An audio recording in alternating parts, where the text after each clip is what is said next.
अस्सलाम वालेकुम। नूह अलैहिस्सलाम की कौम का अजाब। हज़रत आदम की औलाद दुनिया में खूब बढ़ती, आहिस्ता आहिस्ता ये खुदा को भूलते गए जिसने उसे पैदा किया था और जो उसके पालने वाला है, और शैतान के बहकावे में आने लगे जिसने हज़रत आदम अलैहिस्सलाम को जन्नत से निकलवा दिया था। शैतान के बहकावे में आकर वह लोग बुतों और आग के सूरज वगैरह की पूजने लगे और एक खुदा की बजाय मिट्टी और पत्थर के बहुत से खुदा बना लिए।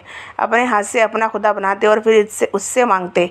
हालांकि ये मिट्टी और पत्थर के लिए भी कुछ ना कर सकते थे, उनके लिए क्या करते। अल्लाह ताला जो अपने बंदों से बड़ी मोहब्बत रखता है, उसको ये कभी गवार नहीं कि उसके बंदे शैतान के बहकावे में आकर अल्लाह के अलावा किसी और की इबादत करने लगें और उसकी सज़ा में मरने के बाद दोज़ख में जलें।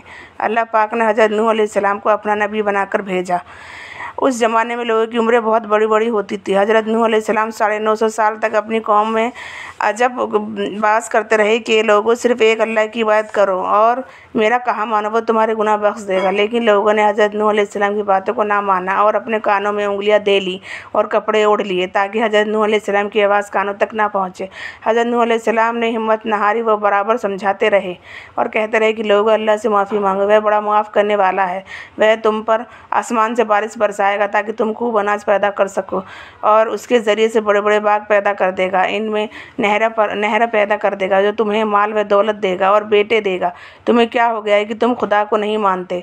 हालांकि उसने आसमान बनाए, चांद और सूरज बनाए, उसने तुमको मिट्टी में पैदा किया और फिर उसी मिट्टी में एक दिन तुमको मिल जाओगे और फिर क़यामत के दिन मिट्टी से तुमको दोबारा ज़िंदा करेगा। लेकिन लोगों ने अपने बुतों को नहीं छोड़ा और हज़रत नूह अलैहिस्सलाम से कहने लगे कि हम अपने बुतों को हरगिज़ न छोड़ेंगे और हम तो तुमको अपने जैसा ही आदमी ही देखते हैं और तुम्हारा कहना भी हम सिर्फ चंद लोगों ने माना है और हम तो तुमको झूठा समझते हैं। हज़रत नूह अलैहिस्सलाम ने कहा है, मेरी कौम में तुमको नसीहत करता हूँ, उसके बदले में तुमको कोई माल व दौलत नहीं चाहता। और जो गरीब आदमी मुसलमान हुए हैं और अल्लाह पर ईमान लाए हैं उनको मैं अपने पास से तुम्हारे कहने से निकालूंगा नहीं। अगर मैं उनको अपने पास से निकाल दूंगा तो खुदा के अजाब से मुझे कौन बचाएगा।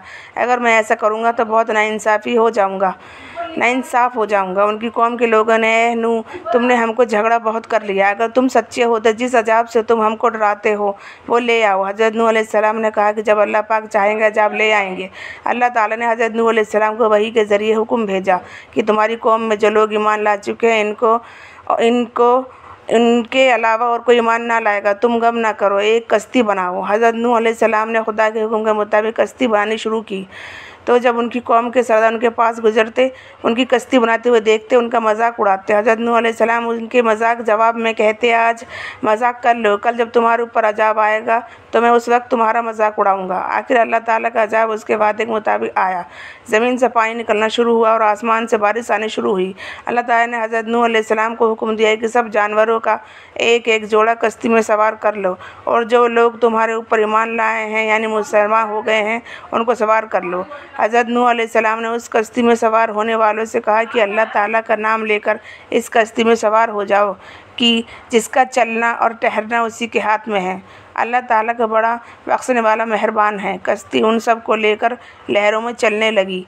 तो उस वक्त हज़रत नूह अलैहिस्सलाम ने अपने बेटे से कहा, ए बेटा हमारा साथ सवार हो जाओ और काफिरों के साथ मत हो।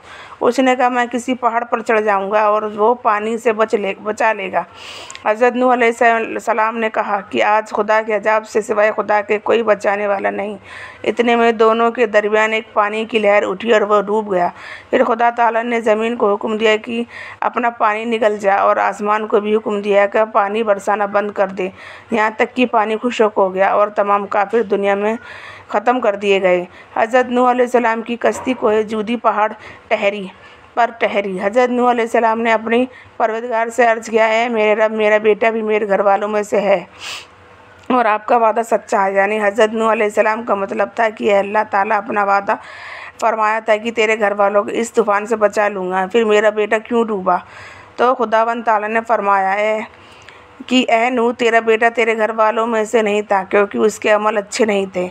मैं तुझको नसीहत करता हूँ कि ऐसी बात न कर जो तेरे इल्म में से नहीं, इसलिए कि कनान अल्लाह के इल्म अजली में काफिर था और ये बात नूह अलैहिस्सलाम के इल्म में ना थी। हज़रत नूह अलैहिस्सलाम ने अल्लाह पाक से तौबा की और अपने कहने की माफ़ी चाही। अल्लाह पाक ने उसको माफ़ कर दिया और हुक्म दिया कि नूह, हमारी तरफ से सलामती और बरकतों के साथ उतर। इसके बाद हज़रत नूह अलैहिस्सलाम की उम्मत से दुनिया बसी और आहिस्ता आहिस्ता उनके बाल बच्चे आबाद होते गए। ये सब लोग खुदा ताला की इताअत करते रहे। ज़माना गुज़रता गया और आहिस्ता आहिस्ता शैतान ने फिर बहकाना शुरू किया तो ये लोग खुदावंद ताला को भूलने लगे। हज़रत नूह अलैहिस्सलाम को, जो अल्लाह ताला के इतने बड़े पैगम्बर थे, अपने बेटे को उसके बुरे कामों की वजह से अल्लाह ताला के अजाब से ना बचा सके। इससे अगर हमारे माँ बाप अल्लाह के कितने ही वली क्यों ना हो, अगर हमारे अमल अच्छे नहीं हों तो वह हमको अल्लाह ताला के अजाब से ना बचा सकेंगे। हमको अपने बुजुर्गों के नेक अमल का सहारा नहीं लेना चाहिए, बल्कि अल्लाह ताला और उसके रसूल सल्लल्लाहु अलैहि वसल्लम के बताए हुए कामों पर अमल करके नेक बनना चाहिए। इसी वजह से अल्लाह ताला ने कुरान मजीद में कहा है कि अगर तुम एक ज़र्रा बराबर भी नेकी करोगे तो उसका बदला हम तुमको देंगे, और अगर एक ज़र्रा बराबर भी बुरा अमल करोगे तो भी तुम्हारे सामने आ